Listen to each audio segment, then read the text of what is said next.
এই যে একটা আমি ডিজাইন করেছি, দেখো এটা পিঠে করেছি, এটা পিঠে করে নিয়েছি।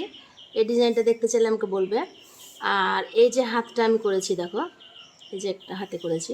তোমরা যখন সেলাই শেখা শেষের দিকে হবে তখন এক একটা চুড়িদারে 3-4টে করে ডিজাইনগুলো করে নেবে, হাতে প্লাস সামনে পিছনে। আর এটা আমি সামনে করেছি, এর মধ্যে ফলস বোতাম দিতেও পারো, আবার না দিলেও কোনো সমস্যা নেই, যেহেতু আমাদের এখানে ওড়না ঢাকা থাকে। তবু ফলস বোতাম দিলে কি দেখতে ভালো লাগে, হয়তো দুটো বেগুনি দিলে একটা লাল দিলে দেখতে ভালো লাগবে। তো আমি দেখো কি করেছি, একটা চুড়িদারে আমি 3টে ডিজাইন করে নিয়েছি। তো 3টে, আর এই যে হাতে একটা আমি বর্ডার দিয়েছি, তাহলে একটা চুড়িদারে আমি 4টে জিনিস শিখে নিয়েছি। 4টে জিনিস আমি শিখে নিয়েছি একটা চুড়িদারে। তো এইভাবে তোমরা যখন শেষের দিকে সেলাই শিখবে আমার স্কুলে, তখন এইভাবে এক একটা চুড়িদারে 3টে থেকে 4টে ডিজাইন তোমরা পেয়ে যাচ্ছ।